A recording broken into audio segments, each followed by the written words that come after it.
You're watching C-SPAN's America and the Courts. Next, U.S. District Judge Royce Lambert on salaries of federal judges and the confirmation process. He spoke at the U.S. District Courthouse in Washington, D.C. last March. This is a portion of the discussion. Now, I really do want to talk about, what I really want to talk about today is how we get more judges like Tom Flannery. And I don't mean just Judge Flannery. I mean judges like Judge William Bryant, for whom our annex is named, and judges like Joyce Green and Colleen Catelli, both appointed as district judges by Democratic presidents and both appointed presiding judges of the Foreign Intelligence Surveillance Court by Chief Justice Rehnquist. Judge Flannery and the other judges I've named all shared the view that federal judges should be neutral and should strive to apply neutral principles in their decision-making.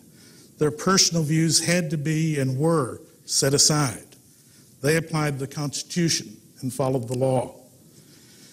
Chief Justice Roberts has spoken eloquently about the need for adequate pay for judges if we're to attract and retain more Tom Flannerys. I don't need to try to supplement what the Chief Judge has stated on that point, and I hope not to undercut it by anything I say today either, frankly. But last week at the University of Idaho, Chief Justice Roberts spoke about the judicial nomination and confirmation process. The Chief Justice talked about how the process of appointing new justices to the Supreme Court has become polarized and politicized as senators try to pin down how a nominee might vote on particular issues. The Chief Justice expressed the view that judicial nominees should not be expected to provide detailed ideological information during the confirmation process. The Chief Justice observed that that kind of questioning is inappropriate since judges are expected to be impartial in hearing the cases that come before them. I agree with the Chief Justice, but I want to say more. The process for picking federal judges is totally broken, and it badly needs to be fixed. I think there's a great deal of merit to an editorial in the Los Angeles Times on February 8th calling for an end to the judge wars and to move beyond parties in battle over nominations to the federal courts. The Los Angeles Times observed that if President Obama wants to deliver on the bipartisanship he promised, he should focus on the process for selecting federal judges.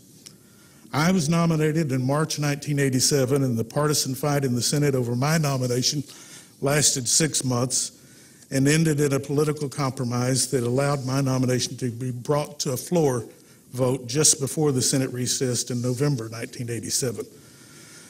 But that 6-month fight over me pales in comparison to what occurs now. 2 years or even 4 years and other lengthy political battles over judges are no longer unusual. It hasn't mattered which party controls the White House or the Senate. The paybacks and the bickering have been thoroughly bipartisan. Republicans are still seething about the way Judge Bork and Justice Thomas were treated. Democrats are still seething about the way the Republican-controlled Senate blocked or delayed some of President Clinton's judicial nominees. Republicans complain that the Democrats seeking revenge oppose mainstream and well-qualified judicial nominees of President Bush. I will tell you as an independent observer that both parties are right. I think President Obama and the Democrats who now control the Senate should recognize that excessive partisanship can fuel fire. It certainly has in the past, and Republicans also need to recognize that fact. I think it's time for Democrats and Republicans alike to join with the administration and try to stop this war. An impartial federal judiciary should be the goal of both political parties. The appointment of the most qualified nominees available should be the goal of all Americans. The long delays and partisan bickering that have dissuaded some very capable lawyers from pursuing federal judgeships are a crime. We should be striving for the best and the brightest, outstanding lawyers who can be fair and impartial judges. I have to say that I think Senator Obama's opposition to the confirmation of Chief Justice Roberts and Justice Alito was most unfortunate. I also have to say that I disagree with candidate Obama's comments about what he would look for when appointing judges, that highly difficult legal cases can only be determined on the basis of one's deepest values, one's core concerns, one's broader perspectives on how the world works, and the depth and health of one's empathy. All those are good qualities for elected officials and appointed executive officials, but those are not the qualities needed for judges. We need judges who will set aside their personal political views and who will apply the Constitution and the law fairly and impartially to the cases pending before them. The Christian Science Monitor, in an editorial on February 18th, agrees. The newspaper noted that candidate Obama said judges should use the Constitution for social policy. Judges, candidate Obama said, must have the heart, the empathy to understand what it's like to be poor or African American or gay or disabled or old. The newspaper noted that while such empathy is necessary for presidents or legislators, it runs counter to the judicial oath. Judges must administer justice without respect to person and do equal right to the poor and to the rich. The newspaper cites a Rasmussen poll from January of this year that found that nearly 2/3 of the American people think that court rulings should be based on what is written in the Constitution, but only 1/3 believe that President Obama agrees with them. I hope that President Obama will reflect further on this subject. I know he'll be receiving advice from our esteemed Attorney General and the counsel of the President, Greg Craig, one of the brightest and best lawyers who's ever appeared before me. And although the first nomination hasn't been made yet, I am very heartened by a New York Times article last week. With considerable hand-wringing, citing officials who spoke on the condition of anonymity because naming judges involves a delicate political process involving senators, among others, the New York Times observed that at least so far, the candidates being considered by the Obama White House for early nomination do not appear to have a special ideological profiles. To that I say, hooray. The nominations, of course, are just the first step. Because of the Senate's role to advise and consent, it certainly makes sense for the White House to consult with senators before the nomination is finalized. And for district judges, at least, there's a tradition of considerable senatorial courtesy. But courtesy is one thing. For the president to totally abdicate his constitutional power to nominate is not wise.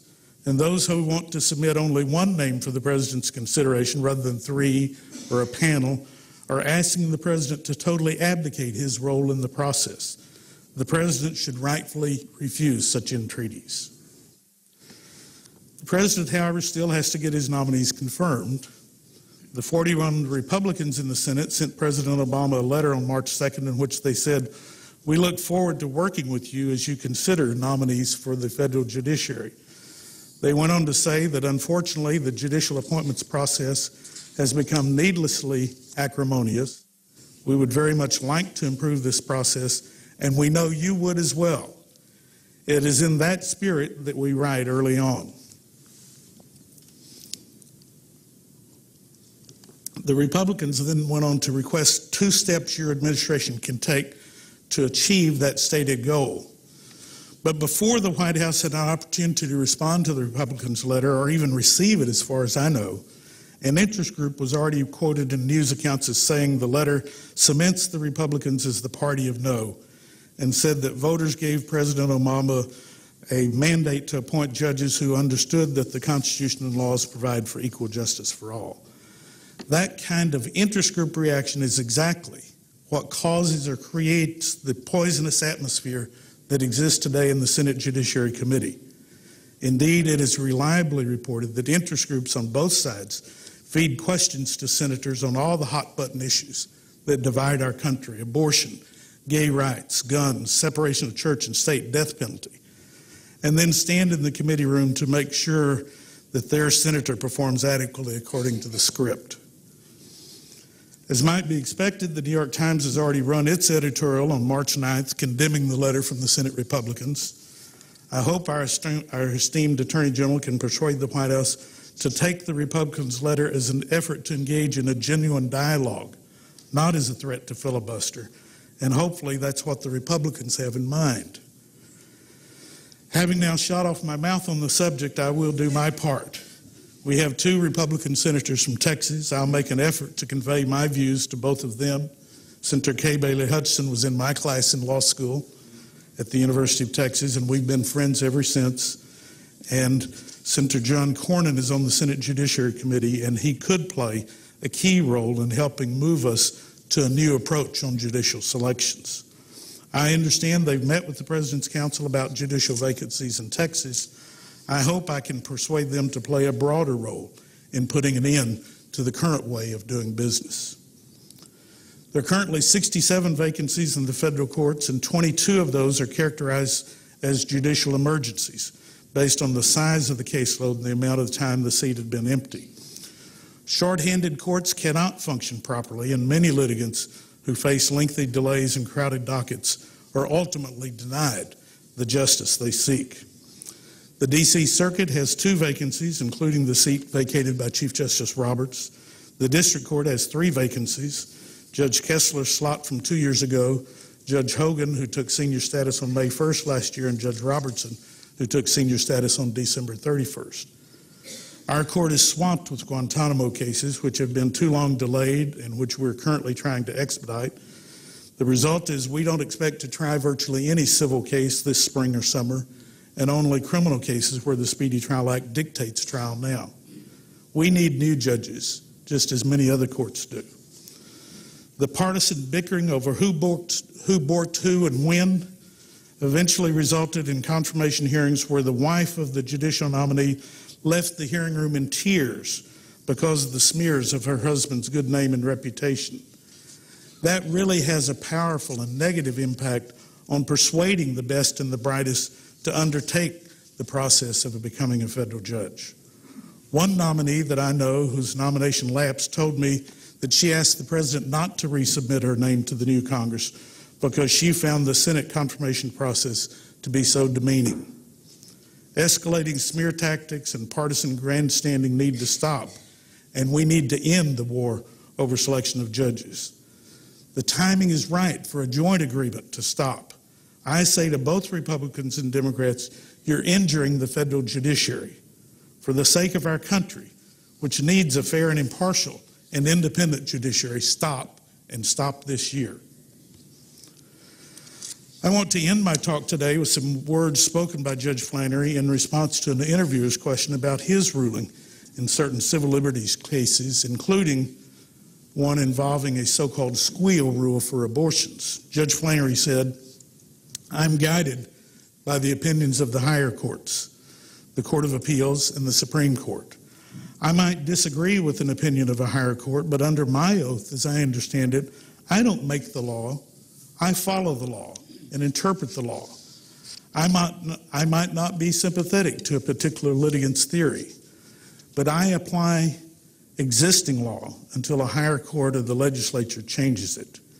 You mentioned my ruling in the so-called squeal rule case. Because of my Catholic upbringing and background, I personally disagree with those who advocate unrestricted birth control and abortions.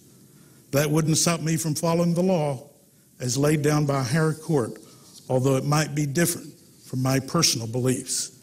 I think you have to divorce your personal beliefs and views from what the law requires.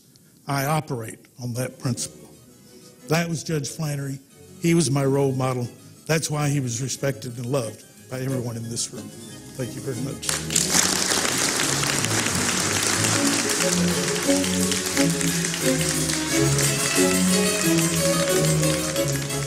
You can watch this program again, see recent America and the Courts programs, or learn more about Supreme Court nominee Sonia Sotomayor. Just click on America and